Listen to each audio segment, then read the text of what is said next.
인간이 언제 범죄했느냐? 우리가 흔히 생각할 때 선악과를 먹었을 때 범죄했다고 생각을 하죠. 그런데 사실 이렇게 생각해 보시면 됩니다. 인간이 선악과를 먹었을 때 범죄를 한 게 아니고, 여기 하나님의 법이 있죠. 먹으면 정령 죽으리라. 이게 하나님의 법이죠. 근데 사탄의 법이 있죠. 사탄의 법이면 먹으면 네가 하나님과 같이 되리라. 그래서 사실 하나님의 법과 사탄의 법이 이렇게 같이 놓여져서 있을 때 하와가 하나님의 법이 옳은가 사탄의 법이 옳은가라고 선택할 때 이미 죄가 시작이 됐습니다. 그러니까 우리는 먹어서 얻어진 본성의 죄만 생각하는데요. 먹어서 얻어진 본질의 죄, 본성의 죄가 아니라 본질이 어그러진 본질의 죄만 생각하는데, 본질의 죄가 있기 전에 본성의 죄가 하나가 생겨났어요. 하나님의 말씀을 놓고서도 심지어 뭐 하는 게 생겨났어요? 판단하는 게 생겨났어요. 그러니까 하나님의 말씀과 사탄의 이야기 중에 내가 이것이 옳은가 저것이 옳은가 선택해서 취한다는 것 자체가 죄예요. 하나님의 계명은 내가 선택하여 판단할 대상이 아닌 거죠. 하나님의 말씀이 날 판단하지, 내가 말씀 위에 올라가서 이 말씀이 옳으냐 저 말씀이 옳으냐를 선택해서 받아들이는 것 자체가 어찌 보면 거기서부터 죄가 시작된 거죠. 예를 들면 하나님이 정령 먹지 말라, 먹을 때는 내가 정령 죽으리라, 이 계명과 하와 사이에, 아담 사이에는 아무 거리가 없어야 하는 거죠. 아무리 거리가 없어야 하는데 이미 거리를 둬버렸죠. 거리를 둬버린 것부터 죄고, 사탄이 먹으면 정령 죽으리라 라고 했을 때 하나님의 계명 아래서 나는 그 계명을 생각해야 되는데, 내가 중도 입장에 대해서 한번 생각해 봤어요. 이 계명이 옳을까? 하나님의 법이 옳은가? 사탄의 법이 옳은가? 그 결과 선택을 뭘로 했냐면 사탄의 법을 선택했다고 창세기 3장에 나오잖아요. 여기서 인간의 본성에 하나 생겨난 게 있어요. 하나님의 법과 사탄의 법을 놓고 나한테 같이 왔을 때 인간이 스스로는 결코 하나님의 법을 선택할 수 없다는 본성이 하나 생겨나 버렸어요. 그러니까 우리는 이 이후에 하나님의 법을 몰라서 죄를 짓고 하나님의 법을 알아도 죄를 지을 수밖에 없는 존재가 돼요. 왜? 내가 선택하면 패배하는 법이 에덴 동산 3장에서 생겨버렸고, 그 패배하는 죄와 사망의 법 아래 내가 놓여있기 때문에 그래요. 그러므로 로마서에서 2장에서 이제 바울이 이야기하는 바, 또 어거스틴이나 오리겐이나 루터가 강조하는 바는 한마디로 그거예요. 하나님의 율법을 알아도 우리의 본성이 너무 타락하였기 때문에 그 본성을 우리의 힘으로는 지킬 수가 없다는 거예요. 하나님이 우리의 마음에 사랑을 부어주고 은혜를 부어주고 하나님의 생명의 법으로 와야 하나님의 생명의 법의 완성인 사랑을 우리가 해갈 수 있다는 것이에요. 이것이 이제 로마서의 주제라고 제가 말씀을 드렸죠. 그런데 그 그리스도께서 우리 안에 생명이요 법으로, 생명의 새 법으로 오신 것이다. 여기서 하나 더 깊게 생각하면 이런 게 있습니다. 하나님의 법과 사탄의 법이 있어요. 거기서 심지어는 내가 하나님의 법이 옳아라고 선택을 했다 하더라도 여전히 나는 율법을 온전히 이룬 게 아니에요. 왜냐하면 내가 하나님의 법을 선택했지만 결국에 그 선택의 주체가 누구입니까?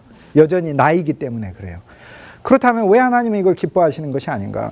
하나님은 그리스도 예수를 통하여 모든 것이 이루어지기를 원하시는 거죠. 예를 들어 우리가 무슨 구제를 한다 할 때 구제의 동기는 내가 생각을 했는데 결과만 예수님께 찬양 드려진다. 우리가 생각할 땐 그것도 굉장히 좋은 것 같아요. 근데 실은 구제의 동기조차도 그리스도로부터 출발하기를 원하시는 거죠. 과정도 그리스도고 구제를 다 행하고 나서부터도 뭐예요? 그럼 그리스도가 하신 거예요. 그러니까 나는 그걸 내가 담아두고 기억할 필요도 없는 거예요. 실은 내가 도왔다는 사실을. 이제 그러한 것이 율법을 이루는 것이다, 이렇게 되는 거죠. 율법을 이룬 것이다. 그래서 우리가 창세기 3장에서 생겨난 본성이 두 개가 생겨났습니다. 항상 하나님의 말씀을 놓고 내가 객관적으로 거리를 두려고 하는 게 하나 생겨났고요. 두 번째, 이 말씀과 죄의 법을 놓고, 하나님의 법과 죄의 법을 놓고 둘 중에 하나를 선택을 할 때 인간이 실패하는 법이 우리 속에 생겨나 버렸어요. 이게 세 번째 법이에요. 이게 로마서 7장에서 내가 또 다른 법을 깨달았노니 라고 바울이 말하는 법이에요. 선을 행하기 원하는 내게 악이 함께 있는 것이라. 그래서 내가 선을 행하려고, 선을 선택하려고만 하면 오히려 악이 결국에 이긴다는 게 법칙으로 서 있구나라는 거예요. 그러니까 나는 패배할 수밖에 없구나. 오라 나는 공고한 자로다. 이걸 깨닫는 게 복음이에요. 그러니까 오라 나는 공고한 자다라고 깨닫는 게 이게 복음이죠. 야, 내 안에는 소망이 없구나라고 깨닫는 게 복음이라는 거죠. 그리스도가 소망이니까. 그러니까 그런데 이제 우리는 그거를 거꾸로 나한테 소망이 있네. 내가 좀만 더 하면 할 수 있겠네라고 이제 생각하게 되면 그건 아니라는 거예요. 그래서 사실 로마서 7장에 바울이 오라 나는 곤고한 자로다를 복음으로 읽어낼 수 있다면 우리는 바울의 영적 언어가 우리 속에 내재된 것이다 이렇게 말할 수 있습니다. 맞아요. 나는 공고한 거예요. 그러니까 나 자체로는 정말 할 수 없는 거예요. 그러니까 나는 공고한 자다. 이 자체가 복음인 거죠. 그죠? 이 로마서 2장에서 오늘 나눠드린 걸 몇 개를 제가 살펴보고 그 다음 귀절별로 가도록 하겠습니다. Jewish boasting, 유대인들이 자랑하는 바는 based on human ancestry. 유대인들은 인간의 족보를 자랑합니다. 내가 혈과 육으로 아브라함 후손이다. 이런 거를 자랑하는데 has no place in the kingdom of God. 하나님의 왕국에는 아무런 위치가 없습니다. 이런 건 하나님의 왕국의 근거가 없는 거죠. Such people, 이러한 백성들은 혈과 육으로 우리가 그리스도인이라는 것은 are not really Jews. 실제로 유대인이 아닙니다. Because they have not understood, 이해하지 못했기 때문에 뭐를요? Spiritual meaning, 영적인 의미를 of the covenant, 언약의 영적인 의미죠. 어떤 언약이에요? God made with Abraham. 하나님의 아브라함과 약속하신 언약의 영적 의미를 이해하지 못했기 때문이에요. 그러니까 예를 들어 구약이 하나님과 아브라함과 약속하신 언약은 이거죠. 아브라함아 너에게 아들이 있을 것이다. 이삭이 태어났네. 그러면 내가 언약이라고 생각해요. 내가 언약. 한 면에 맞죠. 그런데 이삭하고도 또 언약을 해서 이삭아 내가 너에게 많은 자손을 주리라. 야곱도 태어나고 에서도 태어났네. 그러니까 본인이 언약이라고 생각하는 거예요. 그런데 본인이 언약이 아니고 우리는 마태복음 1장에서 누가 언약의 성취인지 가르쳐 주죠. 아브라함은 이삭을 낳고 이삭은 야곱을 낳고 야곱은 유다와 그 형제를 낳고 유다는 다말에게서 베레스와 세라를 베레스는 헤스론 헤스론은 람은 아미나답 아미나답은 나손은 살몬은 보아스는 이세는 다윗왕을 낳으니라. 그 다음 다윗왕부터는 솔로몬을 낳고 르호보암을 낳고 아비야 낳고 아사를 낳고 요사밧을 낳고 요람을 낳고 우시아를 낳고 요담을 낳고 아하스를 낳고 히스기야를 낳고 계속해서 예수님 족보까지 가게 되죠. 결국엔 누가 나시니라요? 그리스도가 나시니라. 언약의 실제는 그리스도인 거예요. 그러니까 이스라엘 백성은 언약이 자기에서 끝난다고 생각하는 거예요. 자기, 혈과 육에서. 그런데 언약의 영적 의미는 구약의 모든 족보는 누구를 지칭하고 있고 누구를 가리켜 그리스도가 낳는 거죠. 그리스도가 결국에 이제 우리가 이 세상에 내가 태어나서 나의 의미를 성취하고 내 자아가 누구인가를 발견하고 가는 것이 내 인생 목적이 아니죠. 나한테 그리스도가 나시고 내 인생의 결론이 그리스도가 되는 것이 내 인생을 성취하는 것이지. 그것이 내 인생 성취하는 것이지. 내가 나로 끝나는 게 어떻게 그게 본질을 성취하는 거예요. 그래서 옛 이스라엘은 아브라함이 이삭 낳은 것이 중요한 거고 이삭이 야곱 낳은 게 중요한 거고 우리가 야곱 자손이라는 게 중요한 거예요. 그런데 그 언약의 영적 의미는 그들은 모두 그리스도를 지시하고 있고 그리스도를 낳게 하기 위한 존재이고 그리스도가 태어났을 때 그리스도가 비로소 우리의 참 인간성의 성취이시고 존재이시라는 거죠. 그러면 2000년 전에 육신으로 그리스도는 이 땅에 이렇게 태어났을 뿐 아니라 내가 예수 그리스도를 영접했을 때 내가 마리아가 됐잖아요. 마리아가 돼서 내 심령에 그리스도 예수가 탄생하신 거잖아요. 내 심령에. 그때 그리스도 예수께서 내 심령에 탄생하시면서 나 역시 이제 언약의 자손이 된 것이죠. 아브라함의 언약이 영적으로 성취된 것이죠. 그래서 구약의 말씀 안에 그리스도를 향하고 있고 그리스도를 태어나지 못하게 하는 방식으로 구약을 읽는다면 이것은 약속의 자손으로서 언약의 영적 의미를 모르는 것이다. 이렇게 얘기를 하는 겁니다. 그게 바로 그 말입니다.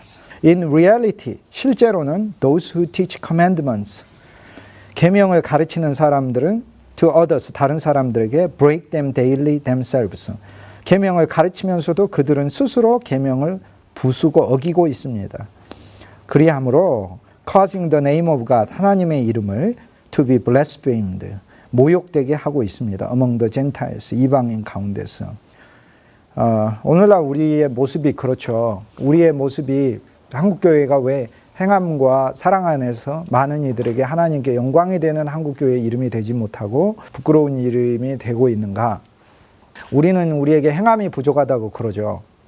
그런데 교부들과 루터는 대답을 그렇게 안 한다니까요. 어떻게 얘기하냐면 우리가 행함을 할 수 있을 만큼 우리 존재가 그렇게 하나님 앞에 본성이 선한 존재가 아니라는 거라니. 그러니까 계명 자체를 대했을 때부터 내 마음을 낮춰야 돼요. 내 마음을 낮춰서 하나님, 정말 우리가 사랑할 수 없는 존재입니다. 사랑하라고 하는 이 계명이 내가 오늘도 이 계명 아래 살 때 나는 주님의 생명이 필요하고 주님의 영이 필요합니다라는 이 겸손 아래서 살아야 된다. 그 얘기를 하고 있는 거예요. 이게 이 본성 안에 우리의 본성은 계명을 알아도 계명을 어긋나게 가게. 이따 이제 루터의 글을 저희가 이제 함께 읽어보겠습니다. 계명의 본성에 어긋나게 가는 게, 알면 알수록 어긋나게 가는 게 우리 옛사람의 본성이라 우리 안에 오신 영이요 생명이신 그 그리스도께서 내게 계명에 순종할 수 있는 마음을 주셔야 되고 내 마음을 쳐버리셔야 내가 계명에 순종할 수 있다. 그런데 내가 선과 악의 율법의 눈으로 이렇게 판단하는 자가 돼서 보면 어느 한 사람도 품을 수 있는 사람이 아니에요. 다 처벌의 대상인 거지. 내 안에 있는 하나님의 법의 기준으로 봐도 그런 거예요. 그런데 하나님이 내 마음을 쳐버리시면 영적 할례를 팍게 해버리시면 내 마음을 잘라버린 거잖아요. 그러면은 내 마음이 그를 향해서 뾰족하게 솟아오르는 게 아니라 뭉퉁해져 버렸기 때문에 하나님이 내 마음을 쳐버리시지 않고서는 내가 다른 사람에게 그 사람을 진정으로 품을 수 있는 사랑을 얻기가 어렵습니다. 그러니까 우리가 사랑하라는 계명을 율법으로 받고 여러분이 또 우리가 또 율법으로 설교를 하지만 이 율법이 계명을 성취하는 것이 아니라 두 가지 일이 일어나야 되죠. 하나님이 오히려 우리가 얼마나 죄인인가를 보여줘야 내가 다른 사람에 대해 긍휼의 마음을 갖게 되는 거고, 또 한 가지 마음은 하나님의 내 마음을 환난과 어려움으로 쳐버리셔야 돼요. 쳐버려서 그래야 내 마음이 늘 낮아져 있어야 다른 사람들을 만날 때 판단하지 않는 자로서 만날 수 있는 거죠. 그러니까 이것이 이제 하나님의 사랑이 우리의 마음에 부음받았다. 하나님의 은혜 아래서 하나님은 우리를 다루어 가신다라고 이제 성경이 말하는 바입니다. 그러므로 오늘날은 우리가 행함이 부족한 건데, 행함이 부족한 건 예수 그리스도의 행함을 낼 수 있는, 행함을 내기 싫어하는 우리의 옛사람의 본성을 이길 수 있는 예수의 영적 생명이 부족해서 그런 것이다.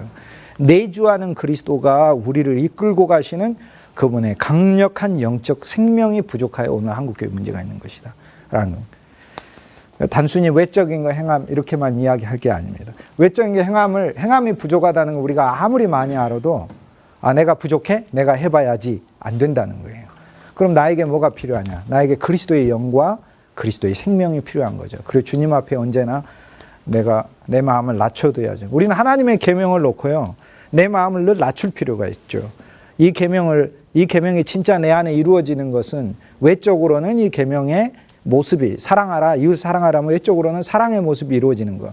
내 이웃을 사랑하라는 이 율법의 요구의 본질은 율법이 요구하는 바는 그리스도니까 이웃 사랑을 통해 내가 그리스도가 이루어지는 것. 이것이 바로 율법이 완성되는 거잖아요. 그런데 이 율법의 완성을 놓고 하나님 내 힘으로는 할 수가 없습니다. 내가 할 수 있는 바는 단지 외적인 것일 뿐입니다.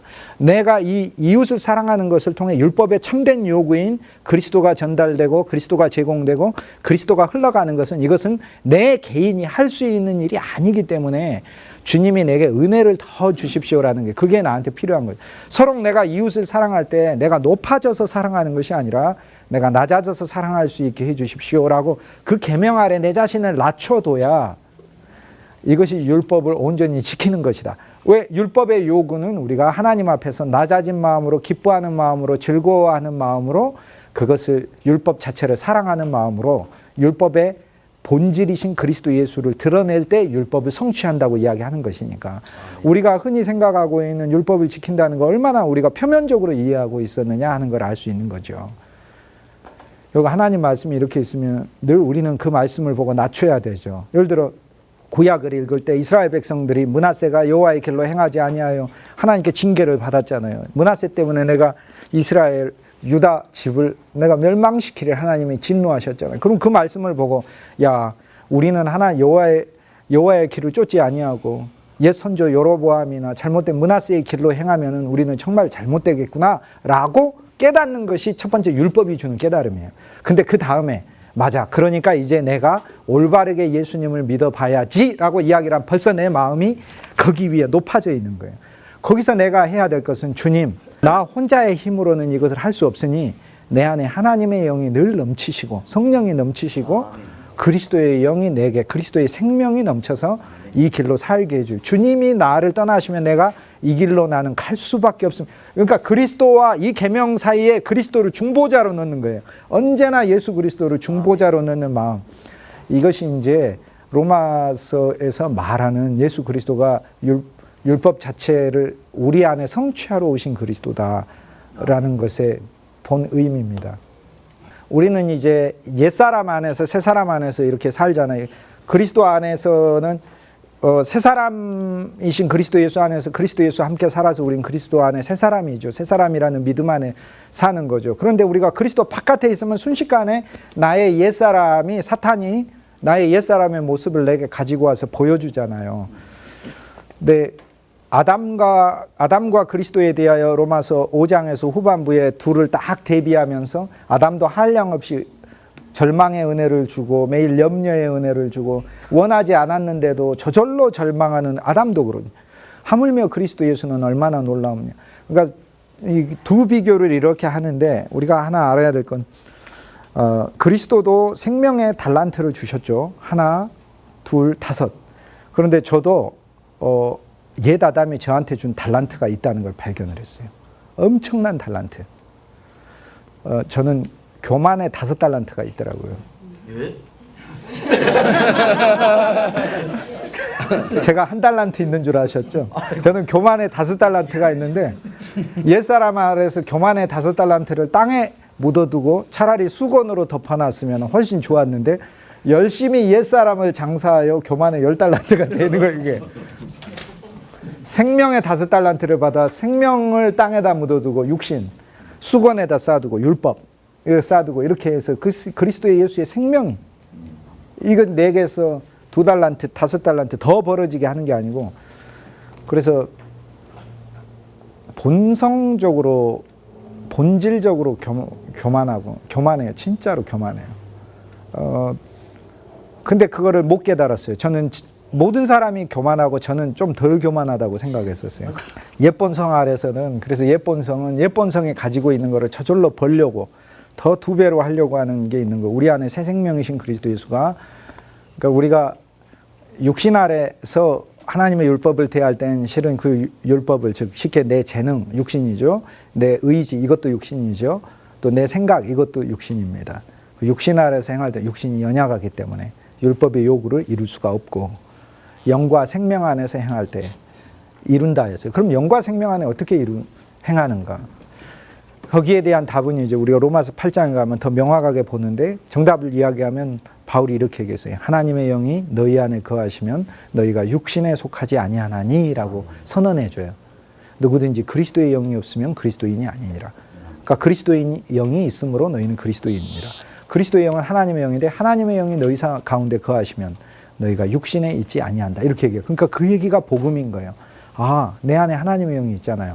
그럼 나는 사실 지금 육신에 속하지 않은 거예요.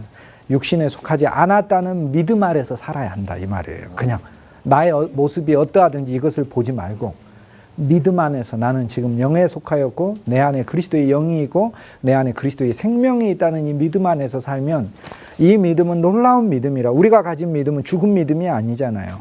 우리가 바라는 것들을 실제 가져오는 믿음이잖아요. 보지 못하는 것들의 실제를 우리 속에 조성하는 믿음이잖아요. 히브리서 11장 1절. 그러니까 이 믿음 안에서 살 때 우리 안에서는 살아 넘치는 그리스도 예수의 생명이 내 안에 있다. 살아 넘치는 그리스도 예수의 영이 있다는 이 믿음 아래 살 때 나는 어느 환경에 있어서든지 그리스도를 조금씩 나타낼 수 있습니다. 이 과정은 우리가 성화의 과정이라고 부르고 결국 그리스도 예수가 하시는 거죠. 예수님이 하시는 거죠. 우리를 통해 그리스도 예수를 더 드러내시는 거죠. 더 쉬운 표현을 하자면 사람 냄새가 옛사람 냄새가 많이 났던 게 조금씩 그리스도의 향기가 더 많이 나가는 거죠. 첫 번째 단계는 믿음의 적용이다. 여기라. 그 다음에 두 번째는 생명의 영과 생명의 새 법이 영의 법이 우리 안에서 있다는 믿음만 취할 뿐 아니라 이 믿음은 그 체험을 가져와요. 예수의 생명을 우리가 체험하게 됩니다. 그 체험은 일생 동안 계속해서 지속됩니다. 그래서 이제는 내가 예수님을 믿는 게 아니라 내 안에 그리스도의 생명이 나로 하여금 예수님을 믿을 수밖에 없다는 사실을 저절로 알게 돼요. 그러니까 여러분은 숨을 안 쉴 수밖에 없잖아요. 예를 들어 그냥 숨 쉬기 싫으니까 숨 쉬는 것도 오늘 하루 종일 숨 쉬시느라 얼마나 힘드셨어요. 그러니까 한 30분만 여기서 좀 숨 쉬는 거를 쉬시고 이렇게 한번 계셔 보세요. 숨 쉬는 거 쉬시고. 숨 쉬는 거 쉬는 게 안식이 아니고 죽는 거, 이거 괴로워 죽는 거죠. 마찬가지인 거예요.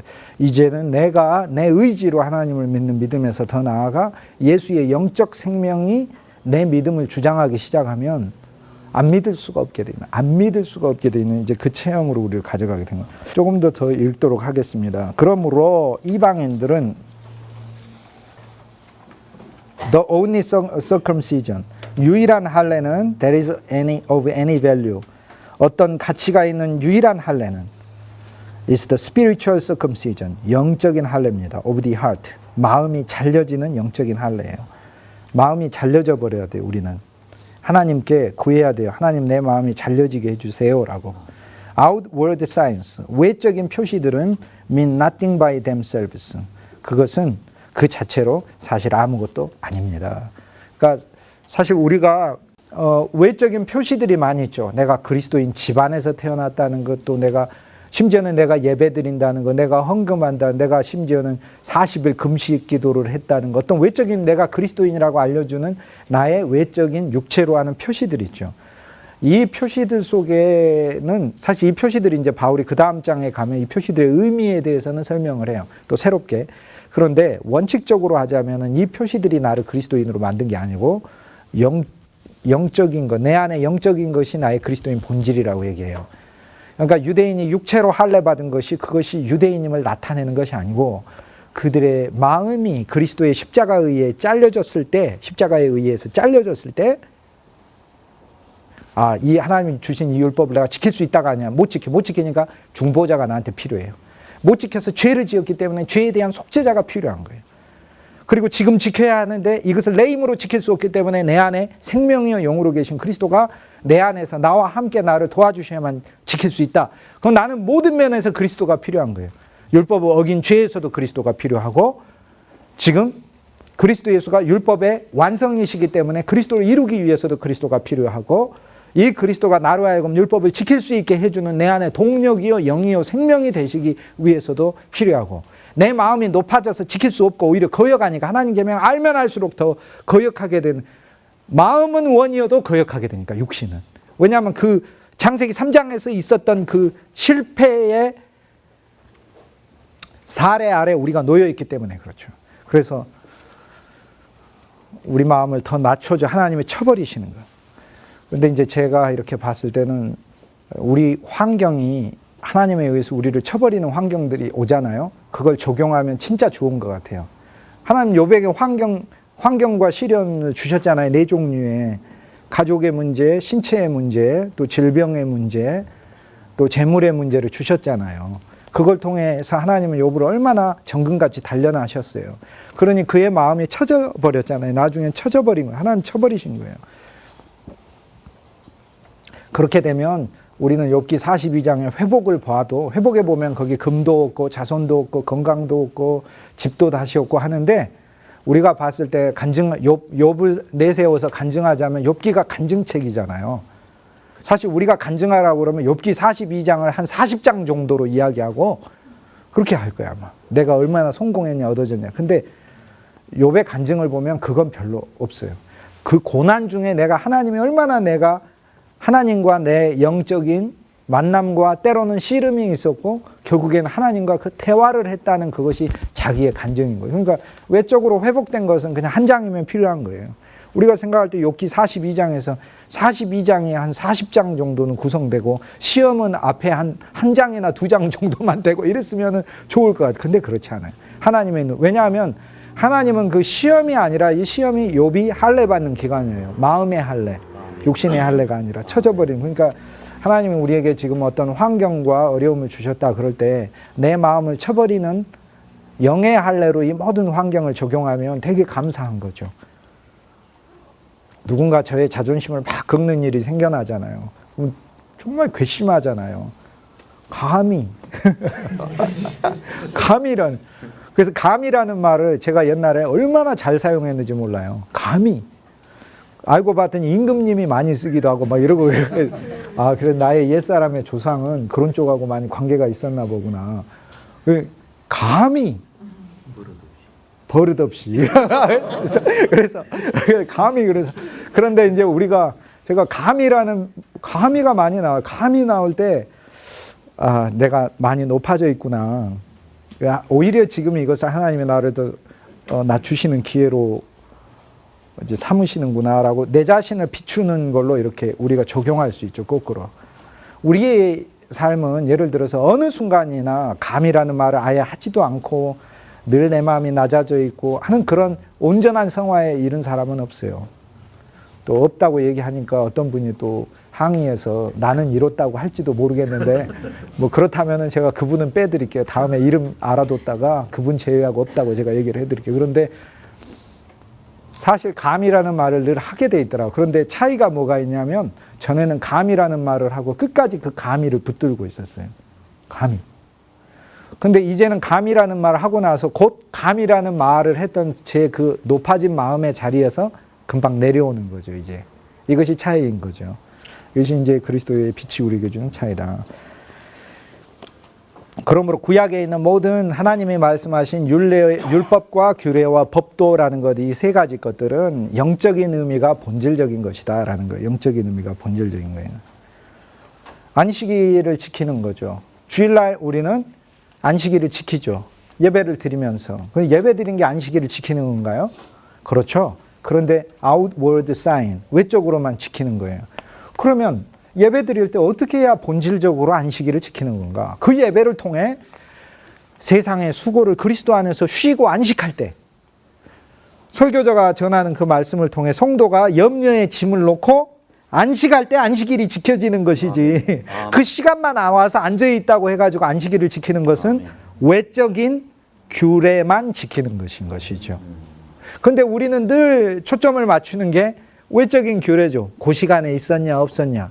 그게 안식일 지키는 게 아니죠.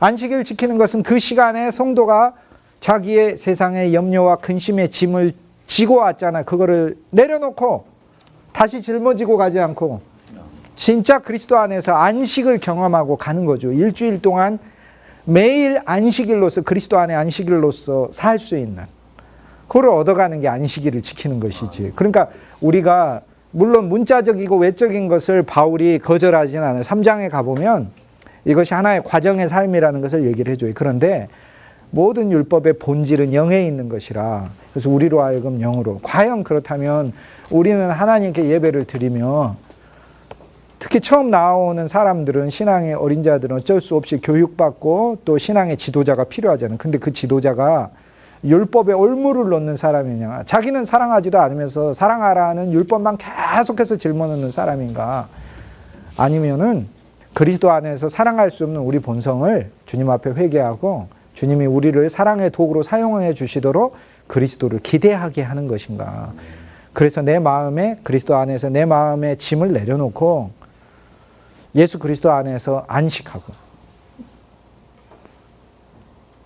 그리스도 안에 참다운 쉼을 누리게 했을 때 나는 그 사람을 진정으로 안식일을 지킬 수 있게 해준 것이죠.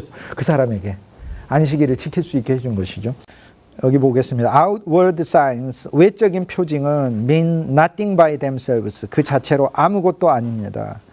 이제 교부들 중에 가장 레디칼한 그룹이에요. Outward signs mean nothing by themselves. 외부적인 표시들은 그 자체로 아무것도 아닙니다 했는데 조금 깊게 우리가 들어가자면 꼭 그렇지는 않아요. 하나님은 외부적인 표시들을 통해서도 하나님이 말씀하고자 하는 바가 있어요. 그거를 사실 바울은 나중에 또 이야기를 합니다. 예를 들면 바울이 이렇게 얘기하잖아요. 할례 받는 것도 아무것도 아니요 할례를 안 받는 것도 아무것도 아니라 하나님의 말씀을 지키는 것이 중요한 것이다. 그러니까 할례의 영적 의미를 지키는 게 본질적으로 중요해요. 육체의 할례를 받거나 안 받거나 이런 거. 그런데 바울이 디모데에게 어떻게 하게 해요? 할례 받게 하죠. 육신의 할례를 받게 하죠. 디모데는 이미 마음의 할례 받았어요. 그런데 outward sign, 외적 표시를 받게 하죠. 왜 그렇습니까? 할례 받는 자를 얻기 위하여 할례 받는 자처럼 되고 율법이 없는 자를 얻기 위하여 내가 율법에 매이지 않는 자처럼 된다는 바울의 영적 생명이 그 정도까지 성숙하기 때문에 그래요. 그러니까 우리가 나중에 더 성숙하게 되면 오히려 외적 표시들로 인해 그것이 나한테 없음으로 인해서 사람들을 실족시키지 않는 수준까지 가게 되는 거죠. 그 수준까지. 아멘. 그 수준까지 가게 되죠. 그래서 여기서 outward signs means nothing by themselves. 외적 표시는 그 자체로 아무것도 아니다라는 거 이제 과정 중에는 맞는 말이다라는 겁니다. 그리스도인의 모든 전체를 통해서라기보다는 하나의 과정에서만 그 시기에서만 맞는 말이다 이런 거죠. Therefore, 그러므로 Gentiles do not need to be physically circumcised. 이방인들은 육체적으로 할례 받을 필요가 없죠. 왜냐하면 because they do what is right. 그들은 의로운 바를 행하기 때문이다. 의로운 바는 그리스도 예수를 믿는 게 의를 행하는 거죠. It amounts to the same thing. 즉 그리스도를 믿는 게 육체의 할례를 받은 것과 똑같은 것이죠. They will even be a position. 어떤 위치까지 심지어는 가게 되냐면 condemn the Jews. 유대인들을 심판하는 위치까지 가게 돼요. Who are circumcised physically. 육체적으로 할례 받은 이들을 나중에는 우리가 심판할 수 있는 위치까지 가게 됩니다. 왜냐하면 They do not do. 유대인들은 표면적인 유대인들은 what they know to be right. 그들이 참된 의된 것을 알지 못하고 자기 의를 자기 스스로 율법을 지켜보고 살아보겠다는 자기 의를 쌓기 때문에 그렇다는 것이죠. 그러니까 우리가 이제 영과 생명의 그리스도인이 되면 외면적인 율법을 지키고 살았던 나의 모습을 나중에 내가 판단할 수 있어요. 우리는 모든 사람을 판단하지 말아야 되거든요. 그런데 내 자신에 대해서는 내가 판단할 수 있어요, 나중에. 근데 어떤 나를 판단하냐면 영과 생명 아래에 있는 나를 판단할 필요는 없어요. 율법 아래에 있었던 나를 판단할 수 있어요, 내가. 그때 돼서는 너가 표면적인 율법, 외면적 율법 아래에 있었죠. 알면서도 네 힘으로 해봤는데 안 되던 그 단계에 있었지 않느냐라고 우리는 오히려 그것을 판단할 수 있는 단계까지 와 있어요. Some have received both physical and spiritual circumcision. 일부 사람들은 육체적이고 영적인 할례를 다 받았습니다. 바울과 같은 이들이죠. 바울과 같은 이들. But 그러나 two need not go together. 두 개가 다 함께 갈 필요는 없어요. 왜냐하면 physical circumcision without the spiritual. 영적인 할례가 없이 육체적인 할례만 있는 것은 will lead to greater condemnation. 더 큰 심판에 이르기 때문인 거예요. Spiritual circumcision, 영적인 할례가 even without the physical, 신체적인 것보다 leads to eternal life, 영원한 생명으로 이끌기 때문이다 라고 얘기를 하는 거죠. 자, 우리가 이걸 그럼 적용해 보겠습니다. 여러분의 교회에 아름다운 성전이 있을 거예요. 성전이죠. 그런데 구약에서 예를 들어서 성전이라고 얘기를 할 때는 콰알이라고 할 때는 회중이란 단어입니다. 자, 이스라엘 회중이, 즉 이스라엘 회중이 콰알 이스라엘이 하나님의 성전에 베이트 야훼에 모이니라. 그래서 구약에는 두 단어가 분리되어 있어요. 회중, 성전. 구약의 두 단어가 언제 만나냐면 제사 드릴 때 만나죠. 축제할 때 만나죠. 그죠? 여기 성전이 이렇게 있으면 성막이 있으면 100규빗, 30규빗, 안에 30규빗, 이게 10규빗, 20규빗, 성소, 지성소, 번제단, 물두멍, 금등대, 떡상, 향단, 지성소 이렇게 있잖아요. 회중은 여기 사는 거죠. 사면에. 이건 회중이고 이건 성전이죠. 그래서 회중과 성전이 만나죠. 만나니까 회막, 모일 회자, 회막이라고 부르고 이 안에 제사 드리러 들어오면 거룩해지니까 성막이라고 부르는 거죠. 그런데 이 회중이라는 단어가 히브리어로는 콰알인데 예수님 시대 때는 헬라어로 읽죠. 성경을. 그러면 콰알이라고 안 해놓죠. 헬라어 구약을 읽으니까. 오늘날 다 한글 구약을 읽고 있지. 여러분 교회에서 히브리어 구약을 권사님들이랑 같이 성경 공부하는 교회는 한 교회도 없는 걸로 알고 있는데 오 목사님 교회는 하시나요? 히브리어 성경 구약성. 우린 한글로. 그러니까 초대교회 시대 때는 400년 동안 구약 성경이 헬라어 구약이었어요. 헬라어 구약에서는 콰알은 무슨 단어인가? 에클레시아.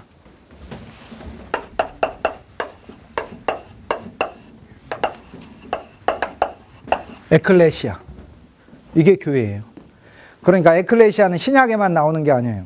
구약 책을 읽을 때마다 여호와의 에클레시아가 베이트 야훼 하나님의 전에 나오니. 자, 그럼 베이트 야훼는 히브리어고 이거는 히브리어고 이거는 헬라어죠. 에클레시아 똑같은 단어죠. 베이트 야훼는 뭡니까? 이거는 오이코스,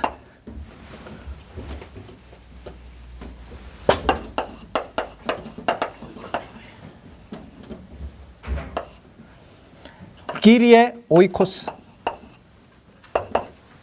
기리에는 여호와란 뜻이에요. 야훼는 히브리어 신 이름이에요. 그러니까 헬라어 구약 바꿀 때 다 야훼를 끼리오스, 주라는 말로 바꿨어요. 주는 주인이란 뜻이 아니에요. 여호와란 뜻이지. 구약 성경의 버전에 따라서 여호와가 우리 개역은 5917번 정도 나오고 다른 어떤 그 구약 버전들, 그러니까 구약이 이제 사본에 따라서 약간씩 여호와란 이름이 들어간 귀절과 안 귀절 차이가 있으니까 많이 들어가는 사본에는 6500번 정도 여호와가 나와요. 근데 신약에는 여호와가 한 번도 안 나오는 게 아니고 키리오스가 여호와예요. 왜냐하면 구약에 나와 있는 야훼를 초대교회 시대 때는 구약을 헬라어로 읽으니까 전부 다 이걸 키리오스로 바꿔서 읽었어요. 야훼라고 읽지를 않고 키리오스라고 바꿔서 읽었어요. 그래서 여호와가 신약에 안 나오는 게 아니고 아버지로 바뀐 것도 아니고 키리오스예요. 키리오스. 주. 우리가 주 예수 그리스도라고 이렇게 얘기를 할 때 만물을 그의 발 아래 꿇게 하시고 그를 주라고 키리오스라고 고백하게 하셨다. 큐리오스라고 고백한 것은 여호와라고 그를 고백하게 하셨다. 여호와는 삼위일체 하나님의 이름이에요. 성부의 이름이 아니고 성부, 성자, 성령 삼위일체 하나님의 이름이 여호와예요. 그래서 이 예수가 인간으로 와서 하나님처럼 안 보이는데 부활로 하나님의 능력을 나타내시고 승천하시고 영광과 보좌와 권세를 다 가지셔서 그분이 여호와시다 이렇게 얘기를 하는 거예요. 여호와다. 이게 주 예수라고 이렇게 부르는 거예요. 주인이라는 뜻이 절대 아니에요. 주인이라는 뜻은 키리오스의 본뜻에 100분의 1도 안 들어있는 거예요.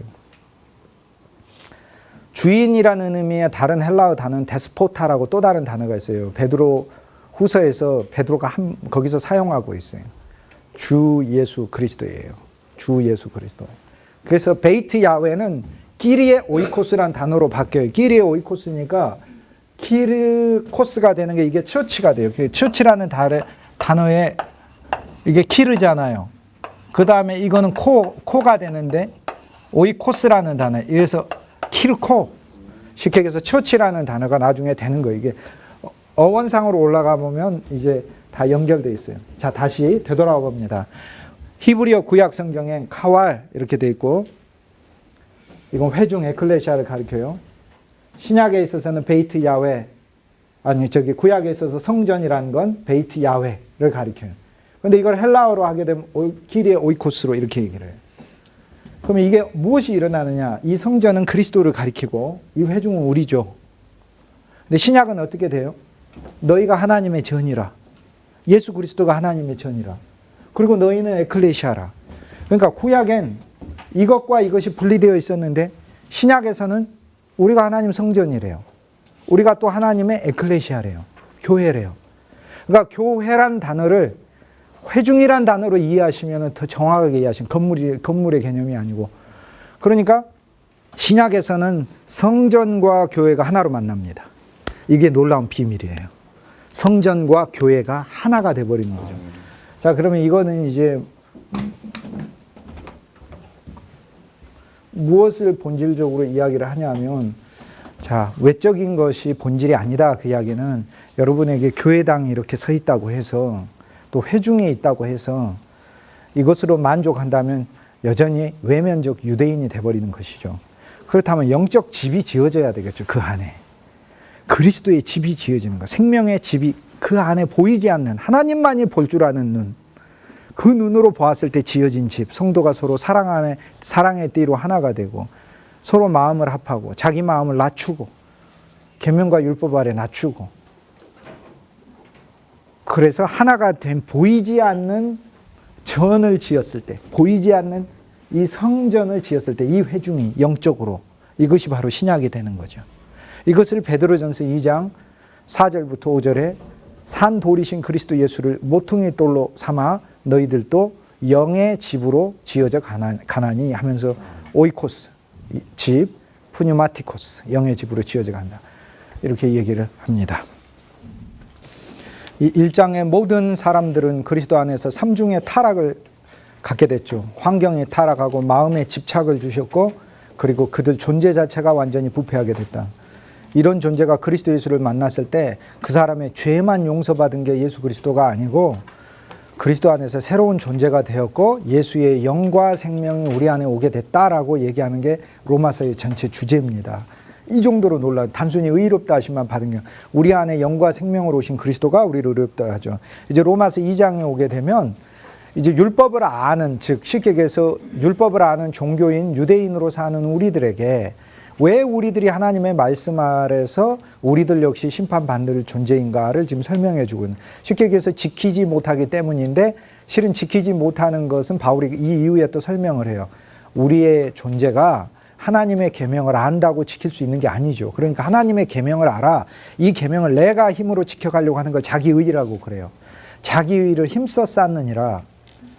근데 안 된다는 거예요. 그럼 뭐를 해야 되나? 하나님의 계명의 본질이 그리스도고 이 그리스도를 먹고 마시고 누리고 이 그리스도가 내 안에서 영과 생명으로 있으며 그 그리스도가 그리스도의 삶을 살 때에 율법의 요구를 이루는 것이고 이것이 그리스도의 의의를 쫓는 것이라 이렇게 얘기하는 겁니다. 자기 의의가 아니고 결국에 하나님의 우리가 계명을 알았을 때 이건 내가 지킬 수 있는 스스로의 노력으로 지켜가는 계명이 아니고 예수의 은혜와 사랑과 생명 안에서 그분이 나로 하여금 나를 감동시키셔서 내 마음을 굽히시고 나로 하여금 지키게 하신다는 이 믿음 아래서 우리가 늘 살아야 된다. 바울이 이제 로마서 2장에서 이 부분을 이야기를 합니다. 그리고 이 로마서 2장 후반부에 할례를 말하는 것은 유대인에게 가장 중요한 게 할례예요. 율법을 알아도 할례를 받지를 않으면 유대인이 아닌 거예요. 그런데 바울이 이야기하는 거 그 할례는 외면적인 것이다. 쉽게 얘기해서 그리스도의 십자가로 마음이 잘려지는 마음의 할례가 없는 한은 그 할례는 아무 의미가 없다. 그러니까 쉽게 얘기해 하나님의 모든 율법은 외면적인 것에 그 뜻이 있는 것이 아니요 내면적인 것에 그 뜻이 있고 내면적인 성취는 그리스도 예수를 통해 된다는 겁니다. 절별로 이제 한 번씩 보겠습니다. 그러므로 남을 판단하는 사람아 크리노, 사람아 그럴 때 이 단어는 안트로포스라는 단어예요. 안트로포스라는 단어가 안트로폴로지라는 단어를 만들어내잖아. 안트로폴로지, 인류학.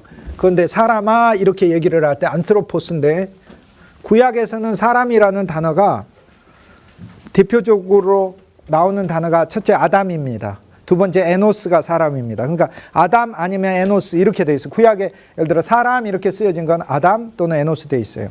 자, 예를 들어 창세기 5장 2절을 이게 파란색으로 잘 안 보이시죠? 이게 히브리어 원문으로 하면 이게 아담입니다. 이게 5장 2절에 무슨 기절이냐면 하나님께서 남자와 여자를 만드시고 여기 보면은 이제 하나님께서 남자와 여자를 만드시고 네케바 앤 자카르 여자와 남자를 하나님이 만드시고 그들의 이름을 세맘 그들의 이름을 아담이라 부르셨다. 하나님께서 남자와 여자를 만드시고 그들의 이름을 아담이라고 부르셨다. 이게 원문입니다. 이거 우리말 성경은 뭐라고 해놓느냐면 하나님께서 남자와 여자를 만드시고 사람이라고 부르셨다. 이렇게 돼 있어요. 우리말 성경은 사람인데 원문은 아담이라고 돼 있어요.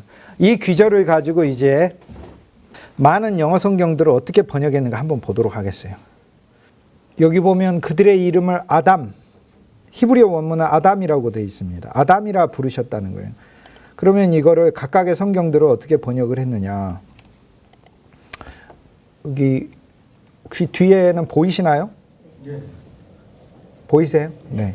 여기 보면 이제 NIV 성경은 He named them mankind. 인류라고 이름 지으셨다. 인류 이래놨어요. NLT New Living Translation은 하나님이 그들을 남자와 여자를 human, 인간이라고 하셨다. ESV는 English Standard Version은 하나님이 그들을 man, 사람이라고 하셨다. 우리말도 사람이죠. New American Standard Bible은 하나님이 그들을 복주시고 그들의 이름을 man, 사람이라고 하셨다. 킹 제임스 버전은 원어를 그대로 썼어요. 아담이라고 하셨다. 홀만 크리스찬은 man이라고 하셨다. ISV는 humans라고 하셨고 NET 바이블은 humankind라고 했어요. New Heart English Bible은 아담이라고 하셨다. God's Word Translation은 human이라고 하셨다. JPS 타나크 히브리 바이블은 아담이라고 하셨다. NAS는 사람이라고 하셨다. 주빌리 바이블도 man, 그냥 사람이라고 하셨다. 킴 제임스 2000은 아담이라고 하셨다. 아메리칸 킴 제임스 버전도 아담이라고 하셨다. 아메리칸 스탠다드 버전 아담이라고 하셨다. 두웨이 라임스 카톨릭 성경이죠. 아담이라고 하셨다. 달비 바이블 전통적 보수적인 성경이죠. 아담이라고 하셨다. 잉글리시 리바이스드 버전도 아담이라고 하셨다. 웹스터 바이블 트랜슬레이션도 번역하기를 그들의 이름을 아담이라고 하셨다. 월드 잉글리시 바이블은 마찬가지로 아담이라고 그들의 이름을 부르셨다. 영 리터럴 트랜슬레이션은 사람이라고 부르셨다. 이제 차이 아시겠죠? 다수의 버전은 뭘로 되어 있습니까? 다수의 버전. 아니, 다수의 버전이 뭘로 되어 있는지 못 보셨어요? 아담이죠. 자, 이게 무슨 뜻이냐면 많은 성경들이 이걸 어떻게 이해하느냐, 요 번역을 어떤 단어를 쓰느냐가 결정적으로 인간론에 대한 이해가 틀려져요. 히브리어 원문이 말하는 바는 하나님 눈으로는 아담이 나온 모든 후손은 아담인 거예요. 그게 의미예요. 모든 자를 하나님 아담이라 하시니라. 아담인 거예요. 창세기 3장의 죄는 내 죄인 거예요. 내가 아담 안에 있었던 거예요. 근데 그냥 사람이라 하시니라 그러면 그냥 인간성을 가리키는 언어로만 이해를 해버려요.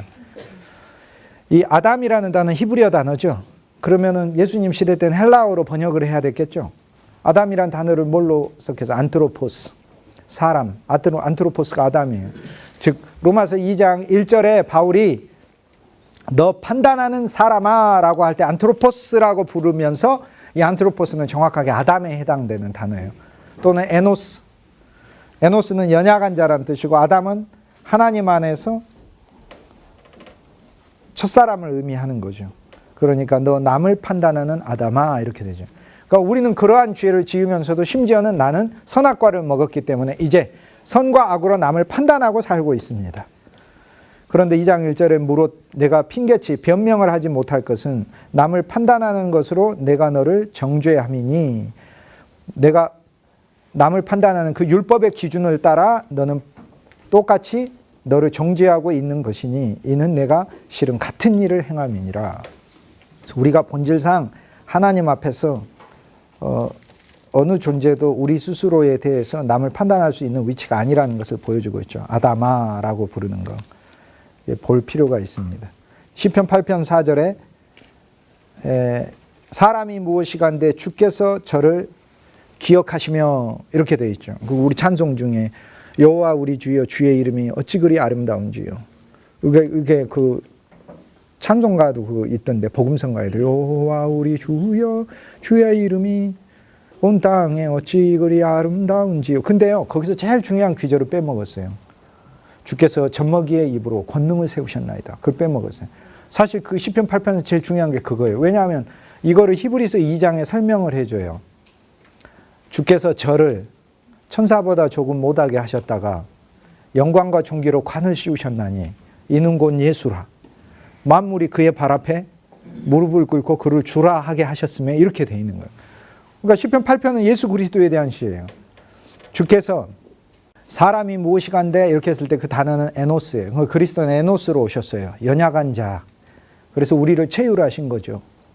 자, 하나님이 우리를 돕는다와 예수 그리스도가 우리를 돕는다. 하나님이 우리를 구원하신다와 예수 그리스도 우리를 구원하신다가 약간 의미가 뉘앙스가 두 면에서 다릅니다. 하나님이 우리를 구원하신다는 거, 하나님이 우리를 구원하신 거, 하늘의 권능의 능력으로. 근데 예수가 우리를 구원하신다는 것은 더 달콤해요. 그럼 뭘 의미하냐면 예수는 사람 된 하나님을 가리켜요. 그분이 우리가 되셔서 우리의 연약함을 체휼하시고 우리 안에서 우리를 통해 구원하신다는 가리키는 거예요. 그게 예수가 구원한다는 거예요. 그러니까 그리스도가 하늘에 올라가는 것은 별로 놀랄 일이 아니에요. 하나님의 아들이 하늘에 올라가 놀랄 일이 아니라고 그랬죠. 예수가 하늘에 올라가는 것은 이건 진짜 놀래요. 왜냐하면 온 우주에 단 한 명의 사람도 하늘에 올라간 적이 없는데 올라갔기 때문에 그래요.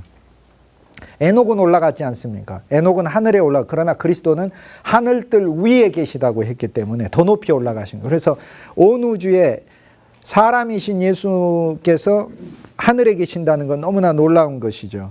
그래서 시편 8편에서 에노스가 무엇이가 한데 주께서 저를 기억하십니까?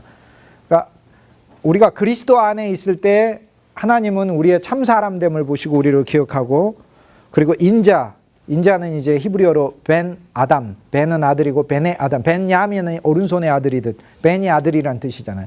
벤 아담, 아담의 아들이 무엇이가 한데 주께서 저를 권고하시다, 방문하십니까? 하나님은 우리를 방문하신다. 그래서 예수 그리스도에 대한 찬송이며, 그리스도 예수는 예수님만이 아니라 예수님과 내가 하나 된 거, 너희가 내 안에 내가 너희 안에, 그러니까 우리도 그리스도 안에서 하나님이 우리를 생각하시고 하나님이 우리를 권고하셔서 우리를 그리스도의 십자가에서 성육신 하시는 동안 천사보다 못하게 하시고 그분으로 하여금 모든 능력을 지게 하신 다음에 그리스도 안에서 함께 부활하여 영광과 존귀로 예수가 관을 쓴 게 우리가 관을 쓴 것이. 그래서 시편 8편은 그리스도 예수에 대한 찬양시이며 그리스도 예수 안에 있는 우리의 찬양시예요. 그러므로 결국에 우리는 어떤 존재냐? 젖먹인 우리가 원수 앞에서 찬송을 하고 우리에 나오는 찬송이 대적자의 문을 부수는 찬송이 되었다라고 하는 거예요. 그래서 시편 8편의 제일 중요한 것은 주께서 젖먹이의 입으로 나오는 찬송으로 권능을 보이시고 세우셨습니다라는 거예요. 그 젖먹이는 바로 그리스도 예수 안에서 하나님의 자녀가 된 우리들을 가리켜요. 그래서 그리스도 예수 안에 새 창조, 그리고 젖먹이의 찬송이다. 근데 우리가 부를 때 그것만 빼고 부르더라고요. 복음성가에서 보니까. 잘 이해가 안 됐으니까 뺐겠죠. 그러나 이제 아니까 넣어서 불러야 되는데 원래 빼고 불러지니 뭐 어떻게 해야 되겠어요, 이거를. 2절에 보면 이런 일을 행하는 자에게 하나님의 판단이, 이런 일을 행하는 자에게, 즉 판단하는 자에게 하나님의 판단이 진리를 따라 되는 줄 우리가 아노라. 그리스도를 따라 판단을 하나님이 하시는 거죠. 그리스도도 율법의 그리스도가 있고 은혜의 그리스도가 있죠. 구약의 그리스도는 율법의 그리스도죠. 신약의 그리스도는 은혜의 그리스도고. 근데 이제 엄밀히 이야기하면 구약 안에 율법의 그리스도가 표면이고 은혜의 그리스도가 감추어져 있고, 신약에선 율법의 그리스도가 표면이고 은혜의 그리스도가 표면이고 내적으로는 심판의 그리스도가 감추어져 있는 것이죠. 3절에 이런 일을 행하는 자를 판단하고도, 그러니까 우리의 본성이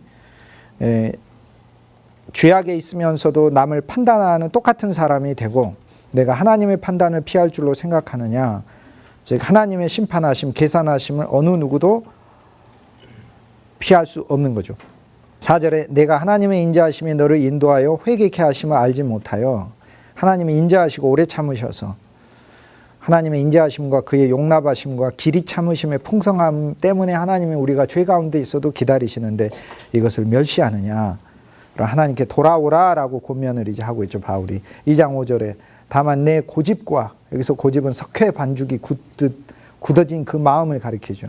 고집을 부리고 여호와께 오지 않고 그리스도께 오지 않는 거죠. 회개치 아니한 마음을 따라, 회개는 예수님께 돌아오는 것을 말합니다. 자기 의의만 계속 쌓으려고 하는 건 율법이에요. 내가 혼자서 선해 보려고 하는 거. 그러니까 내 마음을 낮추고, 하나님 내가 스스로 의로워질 수가 없으니 그리스도의 의의를 취합니다라고 내 마음을 돌이키는 게 이것이 회개죠. 회개치 아니한 네 마음을 따라 진노의 날에, 그리고 하나님의 의로우신 판단이 나타나는 그날에, 진노의 날 곧 의로운 판단이 나타나는 그날. 이 날은 두 날입니다. 하나는 하나님이 진노하시거나 아니면은 하나님의 의로운 판결이 우리에게 주어지는 날이에요. 그러니까 후자는 좋은 거예요. 믿음 안에 사는 사람들, 진리, 그리스도, 진리는 그리스도라, 그리스도를 따라 사는 자들에게는 하나님의 의로운 판단이 나타나. 그래서 우리가 의 가운데 밝히 드러나요. 좋은 거죠. 그게 하나님의 의로서 좋은 것이고. 그러나 우리 마음의 고집을 따라 살 때에는 진노의 날이 우리에게 임한 것이죠. 6절에 하나님께서 그 행한 대로 보응하시되, 그러니까 행한 대로 갚아주시는 거니까, 첫째 우리가 8절에 보면 불법을 행하는 자라고 나와 있죠. 이 불법을 행하는 것은 예법에 따라서 문자를 자기 힘으로 어기는 것도 불법이죠. 두 번째, 새 법으로 그리스도가 오셨는데 그 그리스도의 법을 무시하는 것도 불법이죠. 그러니까 우리는 이 중에 불법이 있는 거죠. 즉 예법을 거부하는 거, 그 다음 세법이신 그리스도를 거부하는 불법. 그러니까 불법을 행하는 자는 불법을 행한 대로 보응하고, 율법을 행하면은 율법의 행함에 따라 우리를 율법에 따라 심판하시는 거죠. 그런데 그리스도를 얻는 행함을 하게 되면 긍휼 없는 자는 긍휼 없는 심판을 받고 긍휼이 있는 자는 긍휼 있는 심판을 받는다는 야고보서 2장의 말씀이 있잖아요. 그러므로 그리스도를 얻는 자는 그리스도를 기준으로 심판을 하시는 것이죠. 그래서 그 행한 대로라는 말 속에 우리가 무엇을 행해야 하는 자를 보여주죠. 7절에 참고 선을 행하다. 선을 행하는 건 그리스도 예수를 얻는 것이 선입니다. 주님을 믿고 사랑하는 게 이게 최고의 선이에요. 최고의 지혜도 여호와를 경외하는 게 최고의 지혜고 최고의 선도. 선이라는 말이 좋은 일이라는 말인데 선행이라는 말이 지난주에 제가 말씀드렸듯 마태복음 28장에 보면은 20장에 보면 예수님께서 베다니 문둥이 시몬의 집에 있을 때 많은 사람들이 이제 있을 때 한 여인이 나와서 예수님의 몸에 향유를 붓잖아요. 그때 많은 사람들이 이 향유를 팔아서 가난한 사람들에게 주는 선행을 말했죠. 그때 예수님은 뭐라고 얘기했냐면 그 선행 말고 저가 내게 좋은 일을 하였다는 또 다른 선행을 말하셔요. 그리스도께 붓는 일. 오늘날 우리 한국 교회는 두 선행이 다 부족하죠. 외면적으로 사람을 향한 선행도 부족한데요. 진짜 선행이 부족해요. 어떤 선행이요? 우리를 그리스도께 붓는 선행이 부족하죠. 오늘날 우리 일들에 너무 열심인 거죠. 우리 일들에, 우리 이벤트에, 우리 행사에, 우리 사역들에. 그런데 우리 자신을 그리스도께 붓는 선행, 이것이 선을 행하. 성경이 말하는 선행은 선을 행한다는 것은 구약은 율법을 행하는 것을 말하고 구약에선 신약에선 주 예수를 사랑하는 것이 이것이 선행이죠. 이것이 진짜 선행이죠. 로마서 1장은 이방인도 죄인이고 2장에서는 유대인도 죄인이죠. 율법이 있어도 율법으로 구원을 못 받고 모두 죄 아래에 있는 것을 가리키고 있습니다. 선악과에서 선이라는 것은 자기의죠. 자기가 이뤄보려고. 악이라는 것은 사탄에 져서 죄 가운데 끌려다니는 거죠. 그러니까 선악과를 먹으면 안 되는 거예요. 왜냐하면 자기의를 추구해서도 안 되고 사탄의 법에 매여서 죄를 짓는 것도 사망의 길로 가는 것이고, 그리스도 안에서 그리스도의 선을 추구하는 것은 그리스도를 얻는 것이 선 자체이신 그리스도를 얻는 것이기 때문에 오늘날 우리 기독교가 이제 그리스도 예수 그분에게 더 포커스를 맞추고 그리스도를 내가 내재적으로 내가 그분의 은혜와 생명을 충만히 누리는 것이 선한 일을 하고 있다는 사실을 알게 되고, 그때 점점 나는 감소하면서 나를 통해서 그리스도 예수가 어느 환경에서든지 나타나며 외적인 선한 일까지 보여지게 되는 것이죠. 이것이 이제 주님이 이야기하시는 실제 종교이죠. 8절에 오직 당을 지어 진리를 쫓지 아니하고 라고 이야기를 하는데, 여기서 당을 짓는다라는 말은 분리한다라는 뜻입니다. 분리한다. 그러니까 당파를 짓는다라는 이야기는 자기 구분, 자기 영역, 자기 이익. 아리스토텔레스의 문학에 보면 이 단어가 성경에 아주 드물게 등장하는 이 단어가 에리테이아라는 단어가 나오는데, 이거는 사익을 추구한다. 요즘 언론에서 잘 쓰는 말인데 사익을 추구한다는 말을 의미합니다. 그러니까 종교적으로 우리가 예수님, 형식적으로 예수님 믿을 때 특징이 당을 지었는데 이것은 내 사익을 추구하면서 예수 믿는 거죠. 나 좋은 것을 얻기 위하여 예수 믿는 거죠. 그리고 실제로는 진리이신, 실제이신 그리스도 예수를 쫓지 아니하고, 성경이 이 진리 이렇게 얘기를 할 때는 알레테이아를 가리키는 거죠. 리자가 없습니다. 진짜야죠. 실제. 영과 진리로 예배할지니라 그럴 때 우리가 진리가 교리로 생각하는데요. 절대 잘못 이해한 거죠. 알레테이아, 실제라는 말이에요. 진짜, 참 진짜. 진리에서 리자가 없어요. 그래서 우리가 그리스도가 참인 거죠. 우리 속에 그리스도, 참, 그분만이 참이죠. 우리들은 다 껍데기고 우리 속에 각자 있는 얻어진 그 그리스도만이 진짜죠. 그걸로 예배할지니라 그렇죠. 물론 이제 그분이 속죄제, 속건제, 화목제니까 그분이 제사의 본질이라는 뜻이고요. 그래서 당을 짓고 쉽게 해서 자기 이익을 위해서 예수님을 믿거나 진리를 쫓지 아니하고 실제이신 그리스도 예수를 따라가지 아니하고 불의를 쫓는 자에게, 의이신 그리스도, 십자가의 그리스도를 따라가지 않는 자에겐 하나님이 노와 분으로 하시리라. 노와 부는 약간 다른데 하나님의 노는 속에 가지고 끓고 있는 것이고 부는 폭발하시는 것이고 이 두 가지를 얘기를 하는 거죠.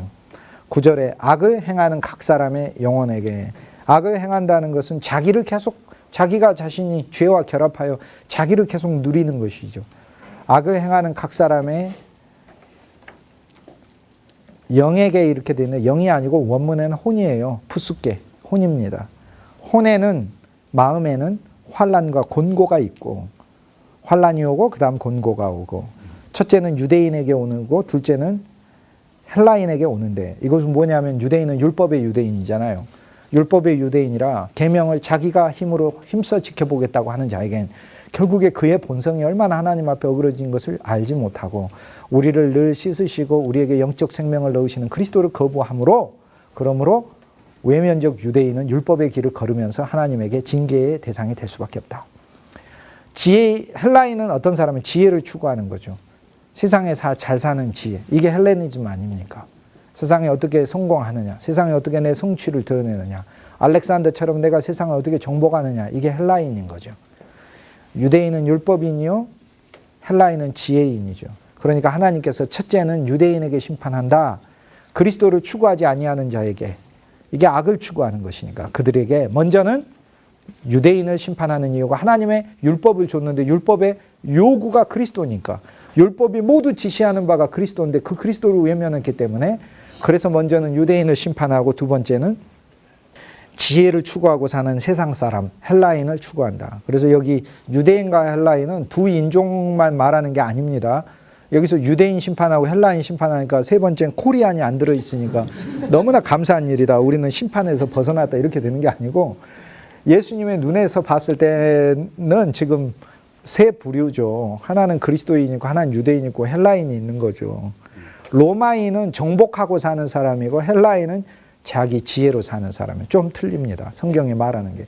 로마인은 세상에 매여 세상 것을 탐하고 세상 것을 추구하며 사는 사람이고 헬라인은 조금 고급스러운 사람이에요. 그 세상 안에서의 지혜와 원리를 찾고자 하는 사람이죠. 되게 철학적인 사람이죠.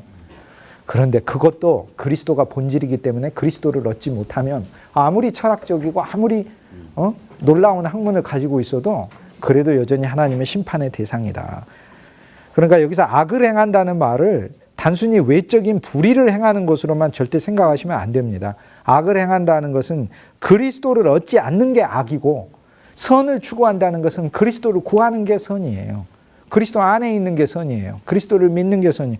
우리 이거는 지난주에 이미 읽었습니다. 우리가 선을 행하는 각 사람에게는 선을 행한다는 것은 본질적 선이신 그리스도를 우리 속에 낳고자 하는 자, 즉 그리스도를 낳고자 하는 자에게는 영광과 존귀와 평강이 있을 것이다. 상 주시는 거죠. 또 역시 마찬가지로 첫째는 유대인이에요. 그러니까 우리가 유대인이 되었잖아요. 이제 외면적 유대인이죠. 그러나 내면적 유대인이 되어 그리스도를 얻고자 하는 선으로 나아가야 하죠.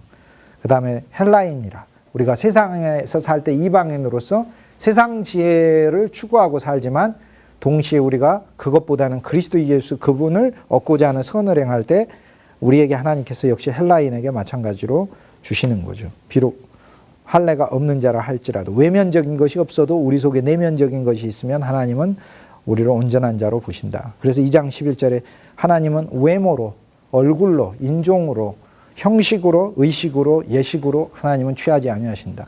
예배 순서가 이 교회에는 조금 더 순서를 많이 넣으면 하나님은 그 예배 받으시고 여기서는 예배 순서가 조금 더 줄어들면 하나님 안 받으시나요? 하나님은 외모로 취하지 않으셔요.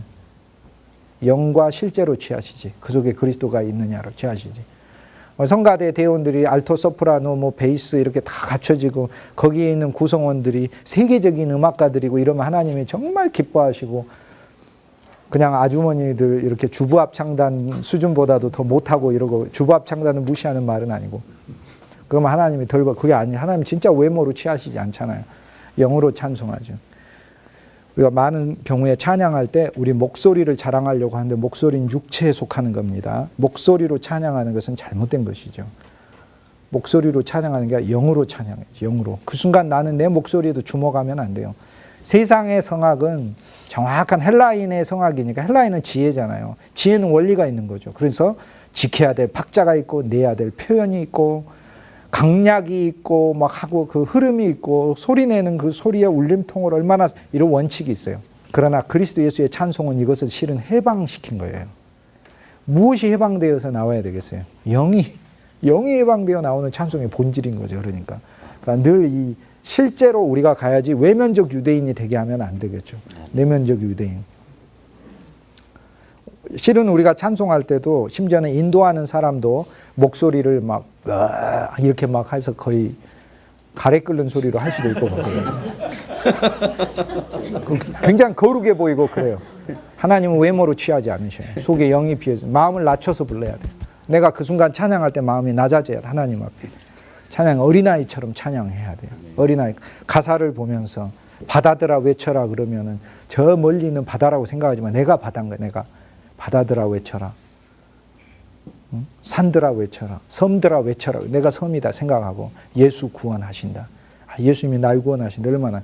얼마나 가면 절망에 있는데 예수 구원하신다. 어둠에 있어도 예수 구원하신다. 환난에 있어도 예수 구원하신다. 예수 처음 믿을 때만 예수님 나 구원하고 그 다음부터는 내가 알아서 예수 믿는 생활이 아니라 날마다 예수님은 날 구원하시잖아. 매일매일 날 구원하시잖아. 절망에서 구원하시고 염려에서 구원하시고 환난에서 구원하시고 그 무수한 짐승들과 같은 인간 사이에서도 날 구원하셔. 날 구원하시고 예수님은 구원. 지은 죄로 인하여 슬픈 마음이 있어도 숨질 때에 내 할 말 해보니까 안 되더라고요. 그게 아니라 예수 구원하신다. 이게 얼마나 감사해요. 숨질 때에 내 할 말 예수 구원하신다. 지은 죄로 인하여 슬픈 마음이 있어도 숨질 때에 내 할 말 예수 구원하신다. 그 얼마나 감사해요. 하나님의 나라에 가면서 예수 구원하신다. 그게 우리가 마지막으로 해야 될 말이라는 거죠. 하나님 외모로 취하지 형식, 의식, 예식으로 하나님은 취하지 않으신다. 로마서에서 우리가 본질을 봐야 됩니다. 왜 외면적인 문자적인 법과 외면적인 법에 갇히려고 하는 종교인들을 주님은 깨려고 하시니까. 오늘날 우리가 얼마나 그런 형식과 의식과 예식에 갇혀 있습니까? 거기서 벗어나야 될 필요가 있는 거죠. 유대인은 자연적으로 출생했잖아요. 아브라함의 후손으로. 그리고 할례를 받으면은 그래서 하나님 나라에 들어갈 것으로 생각을 했지만 바울은 아브라함의 후손이라고 다 약속의 자손이 아니라 이삭에게서 낳은 자라야 약속의 자손이 이렇게 얘기하잖아요. 그게 뭘 이야기해요? 바울이 로마서에서 믿음에 대하여 설명을 하면서 다른 사람 다 예로 들 수 있잖아요. 예를 들어서 모세에 대해 예를 들 수도 있겠고 다윗에 대해 예를 들 수도 있겠고 했어요. 그런데 다른 예를 들지 않아요. 무슨 예를 드냐면 로마서에 있어서는 물론 히브리서에 있어서는 또 다른 차원의 믿음이니까 여러 사람이 등장해요. 그런데 로마서에서는 우리 안에 영과 생명으로 태어나신 유일한 아들이 그리스도예요. 전에 옛사람 아들, 그 아들은 아들이 아닌 십자가에서 죽었거든요.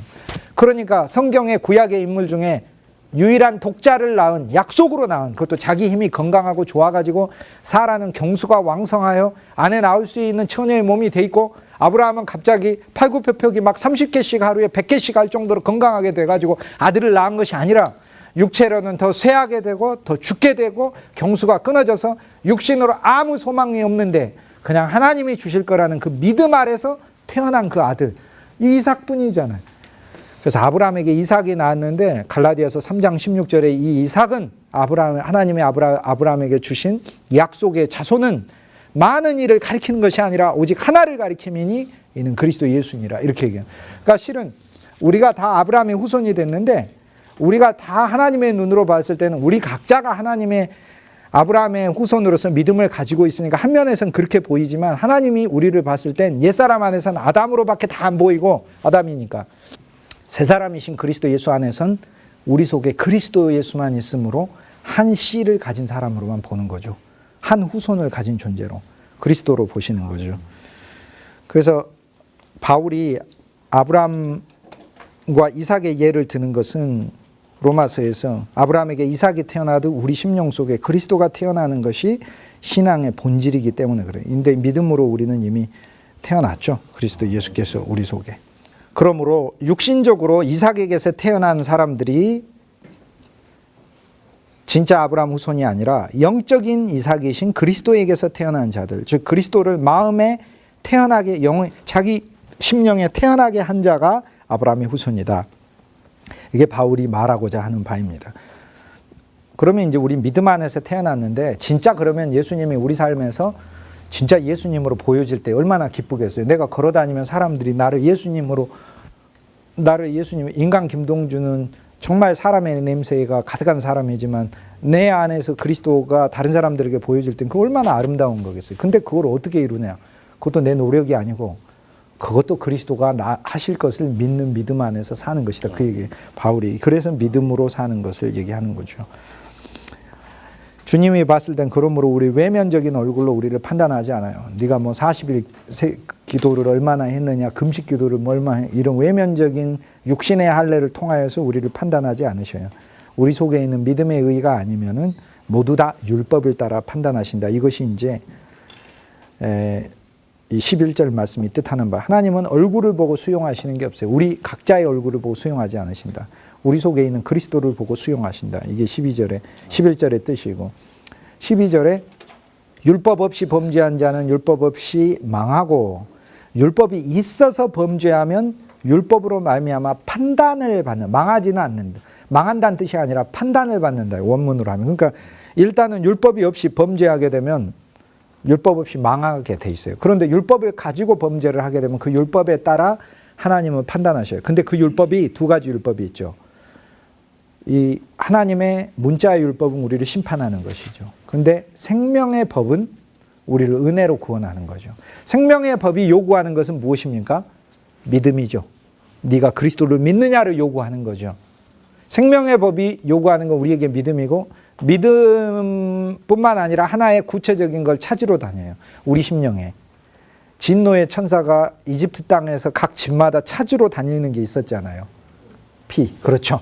그렇기 때문에 3장 25절에 가면은 그리스도 예수의 피와 우리의 믿음을 통하여 예수 그리스도를 화목의 제물로 삼았다. 이렇게 얘기를 하게 됩니다. 이제. 그래서 믿음이 의가 되고 그 다음에 피가 우리의 의의 실제가 되는 거죠. 예수의. 그러므로 하나님의 법은 구약의 문자의 율법을 따라서는 문자 율법대로 심판하지만 은혜의 법과 생명의 법은 네 안에 그리스도 예수를 믿음을 통하여 생명으로 취하였느냐, 은혜로 그리스도 예수를 영접하였느냐라는 이 법으로 보기 때문에 주님 내가 죄가 많은데요. 지은 죄를 인하여 슬픈 마음이 있어도 숨질 때에 내 할 말 예수 구원하신다. 이거 얼마나 아름답습니까? 얼마나 아름답습니까? 예수 구원하신다. 내가 날 어떻게 구원합니까? 예수 구원하신다. 날마다 예수 구원하신다. 집에 가셔서 이번 주에 계속 그 찬송 부르시면서 아멘. 네. 예수 구원은 환난 중에도 예수 구원하신다. 절망 중에도 예수 구원하신다. 논문 쓰다가 힘들 때도 예수 구원하신다.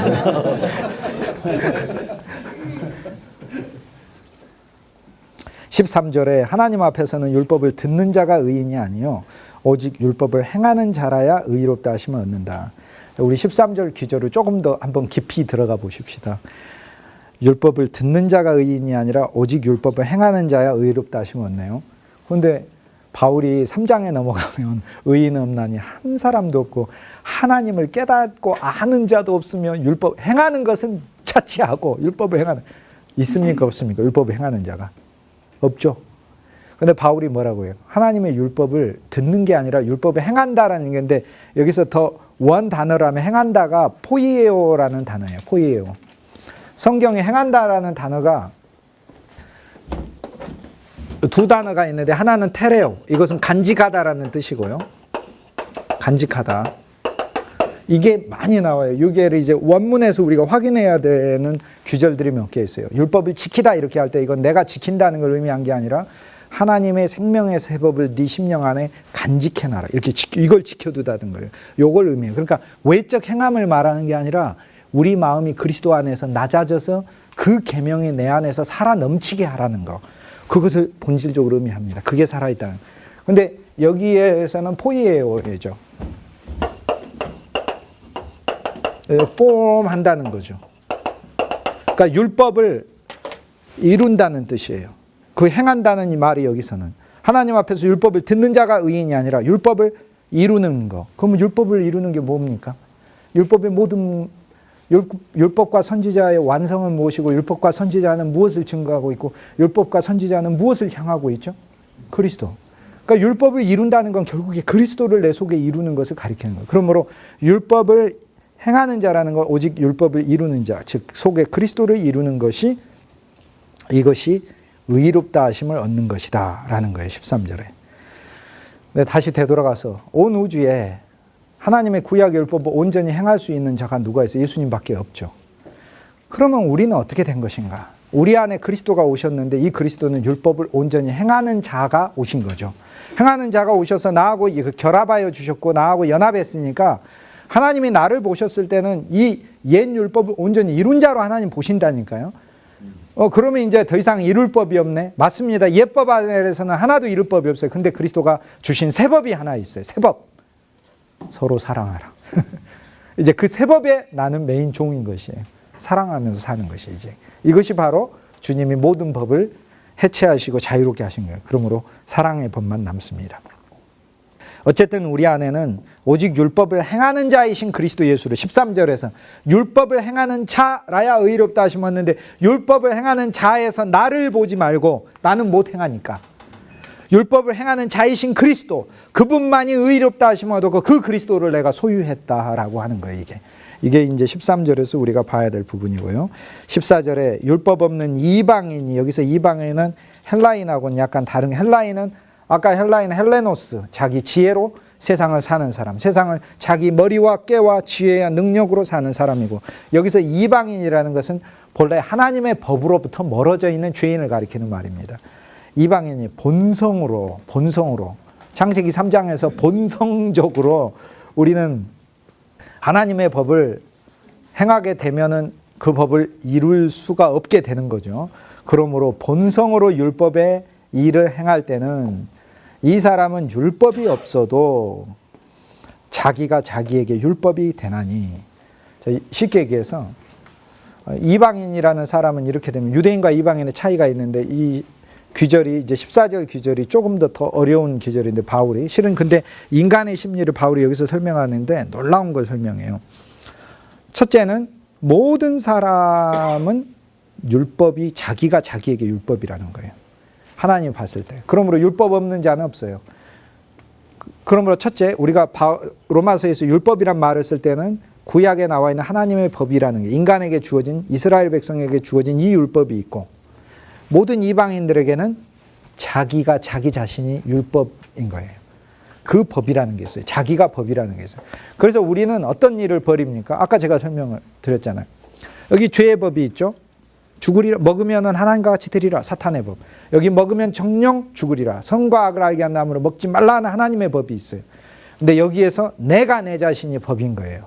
자, 이 세 법을 우리는 만납니다. 이 세 법이 만났을 때 세 법이 모여서 날마다 집회를 해요. 나라는 법과 하나님의 법과 사탄의 법하고 셋이 모여서 날마다 내게 강 같은 사망 내게 강 같은 사망 내게 강 같은 절망 넘치네 매일 집회하는 거예요. 셋이 모여서 하면 셋이 모여서 하면 셋이 모여서 집회하면 절망이고 사망이죠. 강물같이 흐르는 내 슬픔 악령 강림함이라 막 이렇게 돼버리는 거지 이게. 그곳에 그리스도의 영이 오는 것이다. 그래서 그리스도의 영이 모든 법으로부터 우리를 해방하셔서 우리 마음에 심령에 예수 그리스도가 생명의 새 법으로 거하시는 체험 아래 우리가 늘 있어야 돼. 근데 이 체험은 믿음으로 먼저 가져야 돼요. 예수님이 내 생명의 법입니다. 모든 환경을 내가 그리스도로 보게 해 주십시오. 은혜로 보게 하시고 긍휼로 보게 하십시오. 사랑의 새 법으로 보게 하십시오. 이것을 우리가 늘 고백해야 될 필요가 있죠. 여겨야 될 필요가 있죠. 그러므로 이 14절에서 율법 없는 이방인이 본성으로 율법의 일을 행할 때, 즉 어떻게 율법의 일을 행하는가? 율법이 없는데, 근데 그 본성적으로 자기가 율법이 돼 있어요. 그러니까 선악과를 먹지 말라라는 하나님의 율법을 주어놓고 보고도 내가 또 하나의 법이 돼서 이 법이 A라는 법과 B라는 법을 C라는 나의 법이 심판하고 있는 거예요. 지금 현재. 그런 인간이 얼마나 본성적으로 교만한 존재가 됐는지를 아시겠죠. 이게. 그래서 자기가 자신에게 율법이 된다. 이렇게 얘기를 합니다. 14절에.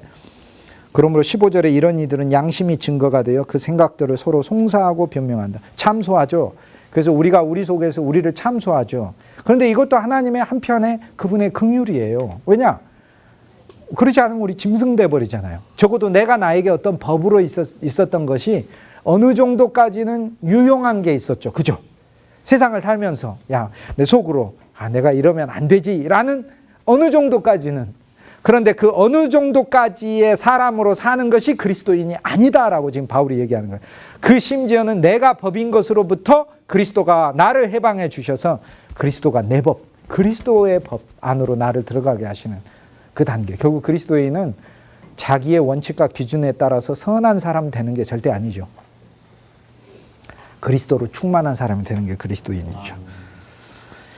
그래서 15절은 이게 이방인에게 나타난 그들 자신이 율법이라. 그런데 16절에 내 복음에 이른 바와 같이 하나님의 예수 그리스도를 통하여 사람들의 은밀한 것을 우리 심령에 무엇이 조성되어 있는가, 그 속에 심판이 조성되어 있는가, 은혜가 조성되어 있는가, 그리스도가 조성되어 있는가, 아니면 죄와 사망이 조성되어 있는가를 심판하시는 그날이 올 것이라 이렇게 얘기하죠. 17절에 유대인이라 칭하는 내가 문자의 율법을 의지하며 하나님을 자랑하고 율법의 교훈을 받아 하나님의 뜻을 알고 지극히 선한 것을 좋게 여기고 내가 율법에 있는 지식과 진리의 규모를 가진 자로서 소경의 길을 인도하는 자의 어두운 자의 빛이요 어리석은 자의 훈도요 어린아이의 선생이라고 스스로 믿으니.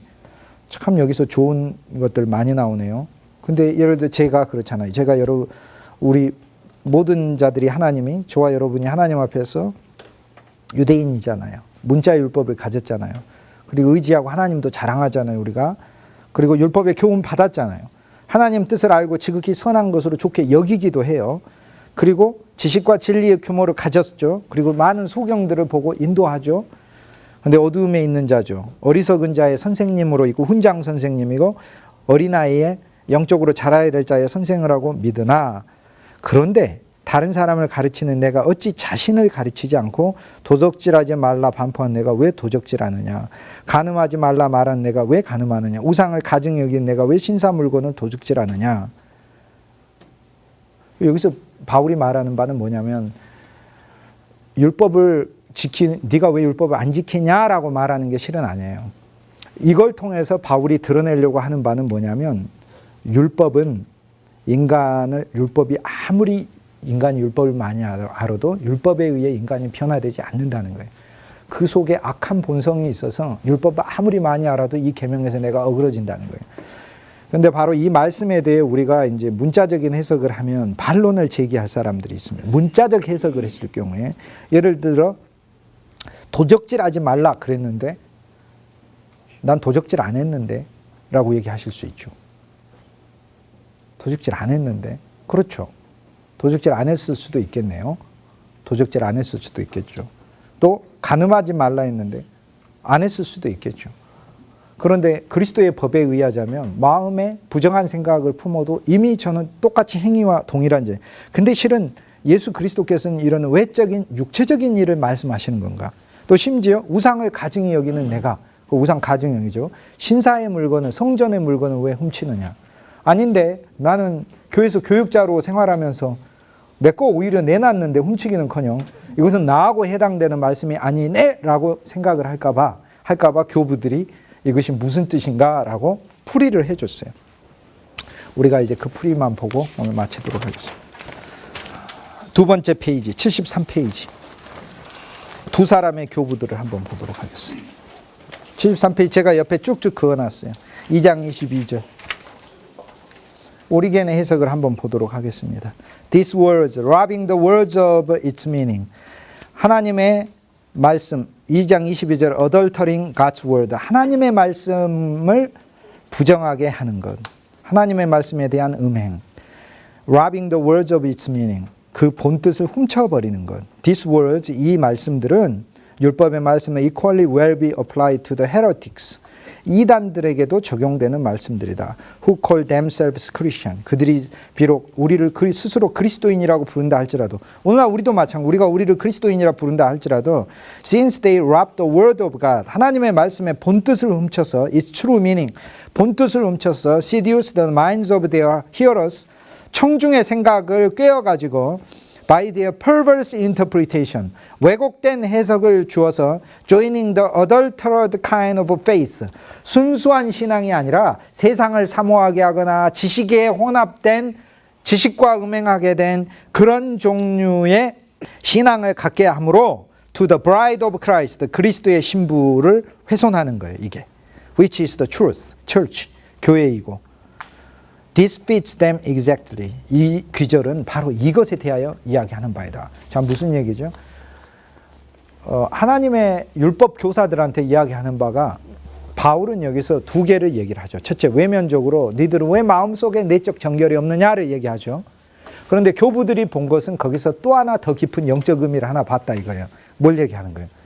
니들이 그 율법, 모든 율법은 그리스도 예수라는 것을 지칭하는데 그것을 제공하지 않으면 니들은 세상에 잡다한 것을 섞어서 하나님의 말씀을 전함으로 사람들의 믿음이 세상과 음행하게만, 호세아의 아내처럼 세상과 음행하게 만드는 자가 된다 이렇게 얘기해요. 심지어는 니들 마음부터가 그런 마음이 돼 있다라고 얘기를 하는 거죠. 그 밑에 보겠습니다. 암브로시아스터라는 교부는 똑같이 해석해요. The Jew, 유대인들, adulterates, 유대인들은 음행하는 자입니다. The law, 율법을 음행시키는 자입니다. By removing the truth of Christ, 그리스도의 진리를 그 속에서 제거해버리고 from it, 율법으로부터 and putting lies in its place, 그 안에 거짓말을 집어넣어서 이사야서 9장에서 보라 처녀가 잉태하여 아들을 낳으리라 하면 아들이 그리스도라고 믿어야 되는 것이지 온갖 핑계를 대면서 그게 그리스도가 아니라고 얘기를 하고 있고 다 생명나무가 그리스도요, 네 개의 강이 그리스도요, 어린 양이 그리스도요, 여인의 후손이 그리스도라고 하면 그리스도라고 우리가 영접해야 돼. 아브라함이 이삭을 낳고 이삭의 완성이 그리스도라고 하면 그 아브라함의 후손인 우리 속에 결국에 그리스도가 나아질 때 그때 우리가 참 아브라함의 후손이 된다는 그 믿음을 취하지는 않고 온갖 핑계를 대면서 하나님의 말씀에서 그리스도만 제거하고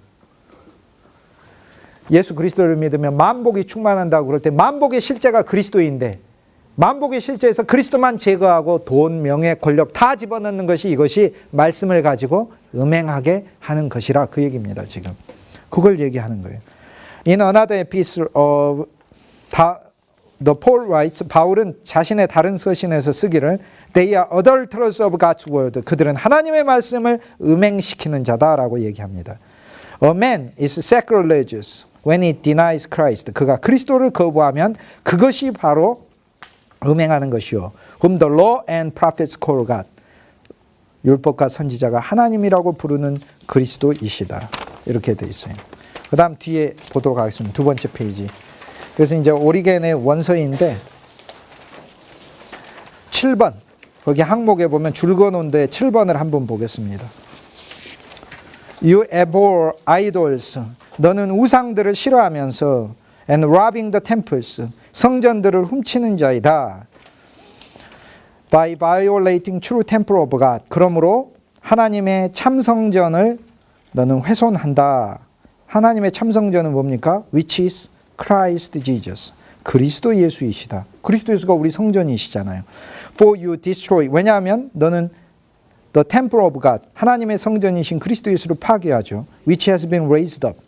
부활로서 다시 살아나셨죠. In 3 days. 사흘 만에 in those who believe. 믿는 자들의 심령 안에 그리스도 예수는 살아나셔서 참성전으로 우리 안에 거하고 계신데 왜 우리가 하나님의 물건을 성전에서 훔친다고 말을 하느냐 하면 He who steals from the law, 율법과 and the prophets, 선지자로부터 the word that predict Christ, 그리스도를 예고하는 말씀들을 훔치는 자가 바로 성전에서 가장 중요한 것을 도적질하는 자다 이 말이에요. And conceal, 훔쳐가지고 감춰버린다. 드러내지 않고.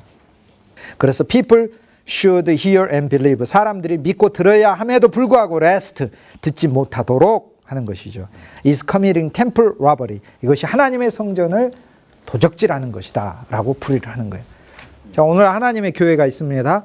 우리가 하나님의 교회가 보이는 눈에 가시적인 교회가 있고 보이지 않는 영적 교회가 있죠. 영적 교회가 참 본질이라는 그 영적 교회는 그리스도의 교회인 거죠. 오늘날 우리에게 눈에 보이는 성경이 있으면 눈에 보이는 성경 안에 그리스도가 참 말씀인 거죠. 그런데 그 말씀을 가져다가 전하기는 전하는데 그 말씀 가운데 그리스도를 두지 않고 오히려 인간의 온갖 사설과 교훈과 인간의 성공학이나 지식과 윤리들을 넣어둔다면 그건 하나님 말씀과 음행하는 것이고 하나님 그리스도께 속한 것을 율법과 선지자가 그리스도께 속한 건데 그리스도의 것을 내가 뺏어다가 내 마음대로 그 본뜻을 감춰버리고 훔치는 것이다 라고 얘기를 하는 거예요. 이것이 율법 안에 갇힌 자들이 행하는 죄이다 이렇게 얘기를 하는 거예요. 이게 로마서 2장에서 바울이 우리가 예수 그리스도를 문자로 믿고 여전히 내 노력과 내 의지 안에 살면서 성경의 모든 것이 그리스도로 향하고 있고 성경의 모든 것만이 내 삶이 골로새서 1장 17절에 19절 그리스도 안에서 창조되었고 그리스도를 통하여 지탱되고 있고 그리스도를 향하여 가고 있고 그리스도를 위하여 내가 존재하고 있다는 모든 것이 내 존재 자체도 그리스도를 위한다는 그것에서 나를 보게 하지 못하고 말씀을 그냥 예수님으로부터 떨어뜨려서 가르치는 것이 성경이 예수님께 속한 것인데 그걸 훔쳐가 버린 것이다. 성전에서. 이것이 종교가 하는 일이다. 이것이 율법인이 하는 일이다. 라고 얘기를 합니다. 결국에 우리가 하나님의 말씀을 그리스도 중보자 없이 이웃을 사랑하라. 그래 내가 지켜야 그리스도 어디 있어요? 그 사이에. 이 말씀 앞에 내가 높아져서 어떻게 지킵니까 내가? 알아도 못 지킨다. 주님 나에겐 주님의 영이 필요하고 주님의 생명이 필요합니다.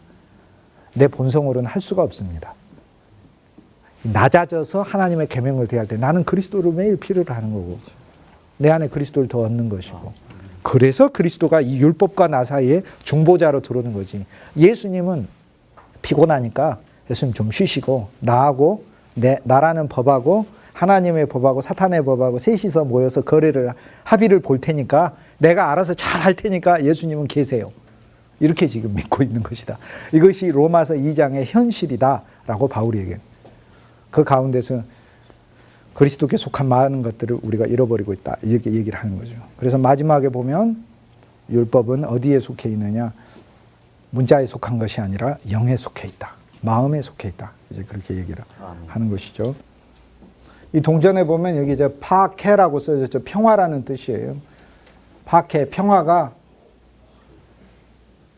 PR, 로마의 백성들의 이게 테라는 땅이라는 뜻이고 마리크 바다라는 말입니다. 여기서 끼가 들어가면 이제 그렇다라는 그리고라는 뜻이에요. 그래서 파케 평화, PR 파퓰러스 로마누스 로마의 사람들의 평화가 땅에 온 땅과 바다에 파르타 오게 되었습니다.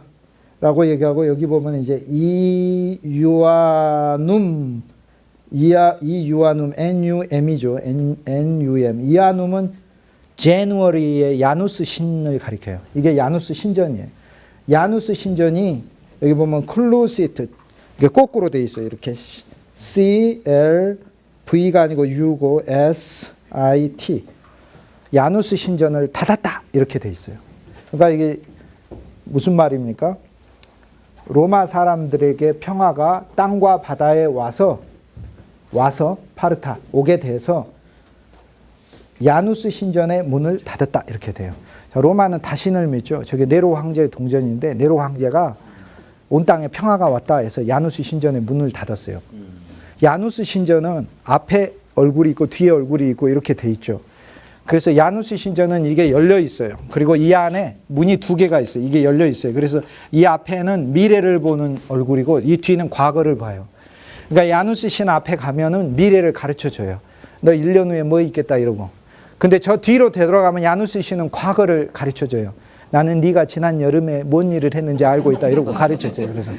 그래서 과거를 알고 싶으면 뒤로 가고 미래를 알고 싶으면 앞을 가요. 근데 야누스 시인의 문은 언제나 열어둬야 돼요. 왜?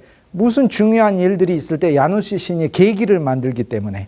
야누스 시인은 과거와 미래 중간을 얼굴을 양쪽으로 두고 한쪽 앞쪽을 보고 한쪽을 뒤를 볼 줄 아는 신이기 때문에.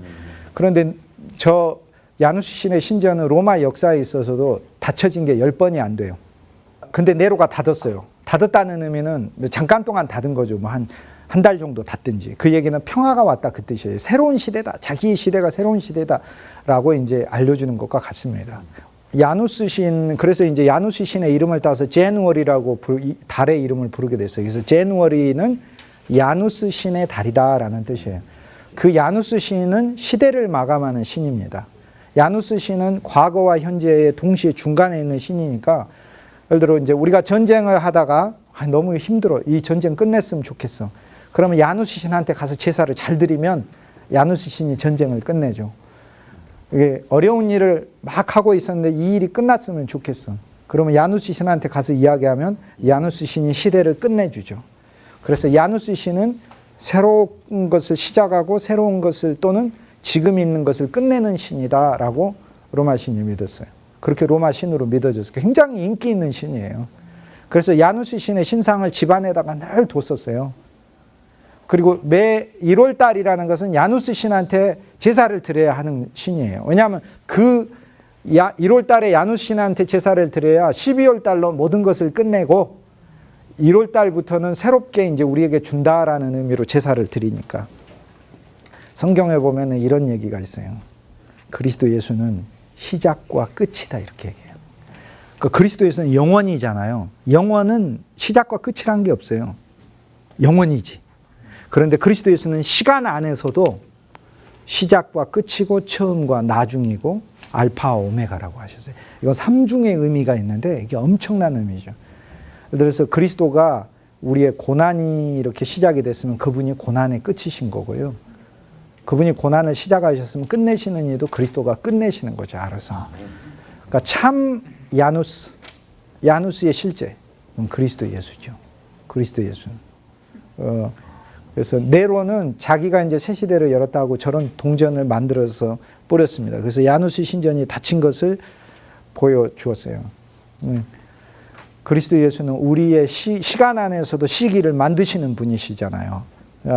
나에게 어떤 시간 안에 내가 겪어야 될 일이 있을 때 그냥 그리스도께 드리면 그분이 알아서 끝내시는 거죠. 그분이 뭔가 시작하셨다면 끝내는 것도 그냥 그분이 끝내실 거라는 것을 믿는 믿음 안에서 사는 거죠. 이게 그리스도인의 믿음이겠죠.